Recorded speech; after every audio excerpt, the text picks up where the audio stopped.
I imagine by now you're a little bit fatigued with this topic, tariffs, but I'm afraid there's much more of it to come.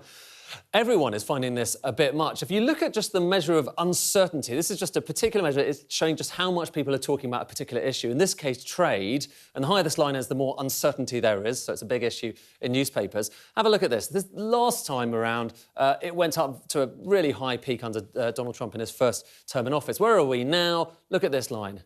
So a lot of uncertainty out there, and that's having a bearing on share prices. This is showing you a measure of just share prices and how they've gone since the inauguration. So there's the US, there's China, there's other countries.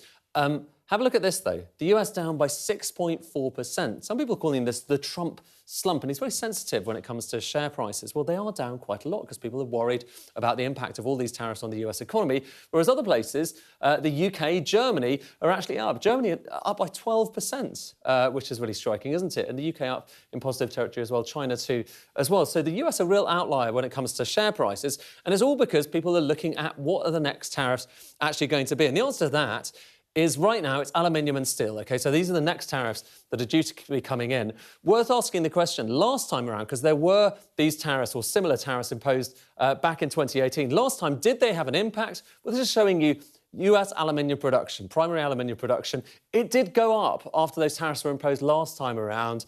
But then, look, it came down. It then fell. And actually, it's lower now than it was even before then. So the point is, at least Donald Trump would like this line to go up again. But will that happen? Well, let's have a look at this. This is showing you where the US imports steel and aluminium from. Steel, first of all, because this is one of the things, the first thing, the big thing that's going to be have tariffs imposed or reimposed on it.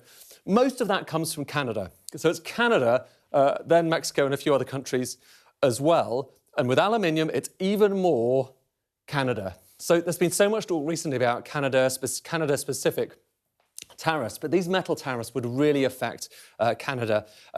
But the UK as well. So the UK is not a massive steel producer, but some of the stuff we do produce, quite high-value stuff, goes to the US. This is showing you our exports to the US in recent years. And right at the top there, stainless steel. So this is kind of high-value stuff. That will be affected. Worth saying, waste and scrap.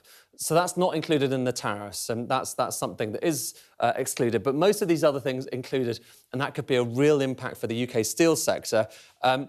And then in retaliation for some of these tariffs, not just the metal tariffs, but those overall tariffs on China, there's another metal story here, which is that China is saying we're going to put limits on the amount of stuff that we're sending out, including molybdenum, really important as an ingredient for alloys. And China, look over here, China, by far and away the world's biggest producer of molybdenum, so too tungsten. Again, you put tungsten into steel to make it stronger. China says we're going to limit the amount of tungsten that we're sending out there, and just look at how dominant China is when it comes to tungsten production. So put all of this together, and you can see why some people are so concerned that the tariffs are fueling a wider trade war.